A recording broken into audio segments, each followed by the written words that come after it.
For decades, traditional banks were the center of the financial system. If a company needed money, it went to a bank. Loans, credit lines, financing. Banks controlled the flow of capital that powered business growth. That system was stable, predictable, and deeply embedded in the economy. But today, something massive is changing. Quietly and at an enormous scale, money is moving away from traditional bank lending. Not millions, not billions. Trillions of dollars are shifting into a new system, and most people don't even realize it's happening.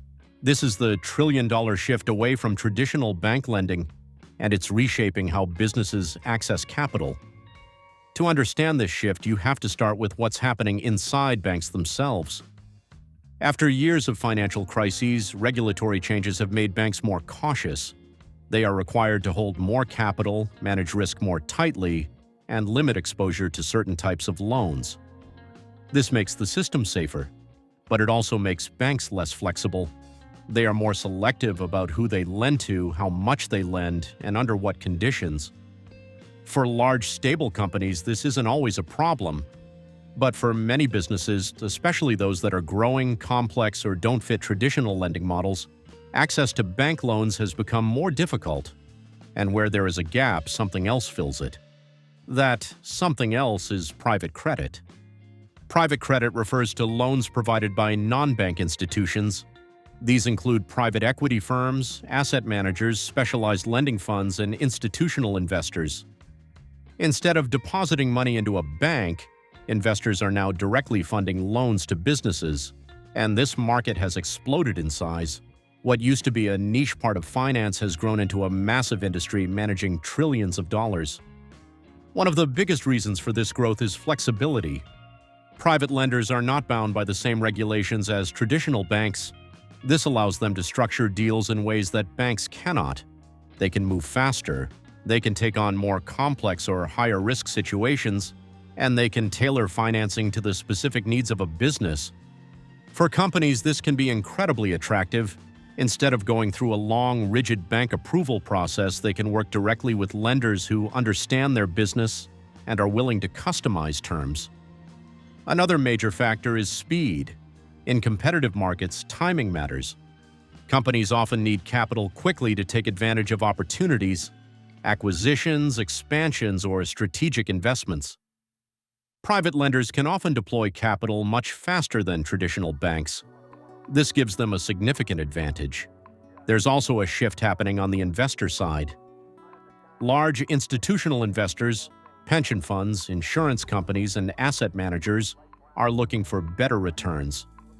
Traditional fixed income investments like government bonds may not provide the yields they need. Private credit offers an alternative. By lending directly to companies, investors can earn higher returns compared to traditional bonds. And because these loans are often structured with strong protections, they can still offer a level of security. This combination of higher yield and controlled risk is highly attractive. As a result, more capital is flowing into private credit funds, and that capital is being deployed into the real economy. Another important reason for this shift is control. In traditional banking, loans are often standardized, terms are fixed, and flexibility is limited. But in private credit, deals can be negotiated.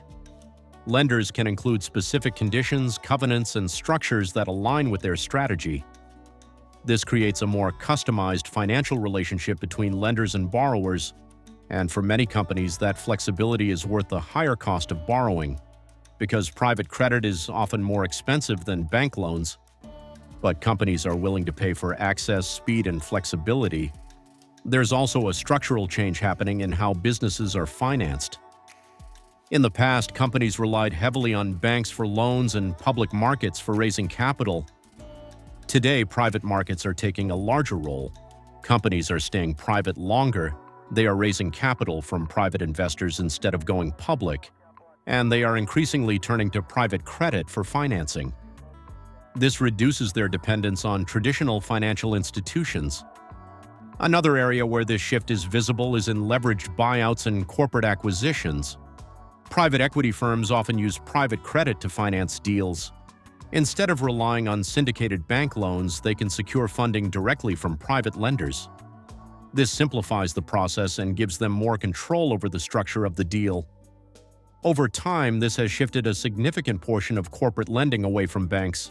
But this trend is not without risks. Private credit markets are less transparent than traditional banking systems.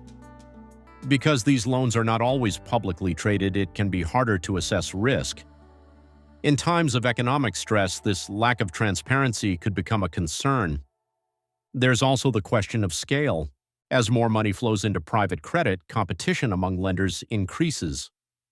This can lead to looser lending standards as firms compete to deploy capital, and that can introduce risk into the system. However, for now, the growth continues. Because the underlying drivers are strong, companies want flexible, fast access to capital, investors want higher returns, and private credit sits perfectly in the middle of those needs. What makes this shift so significant is its size. We are not talking about a small change in financing options. We are talking about a fundamental restructuring of how capital flows through the economy. Banks are still important, they are not disappearing, but they are no longer the only gatekeepers of credit. In many areas, they are no longer even the dominant players, and this has long-term implications. It changes how businesses grow, how deals are structured, and how risk is distributed across the financial system. In many ways, we are moving toward a more decentralized model of lending, one where capital comes from a wide range of sources, not just traditional banks.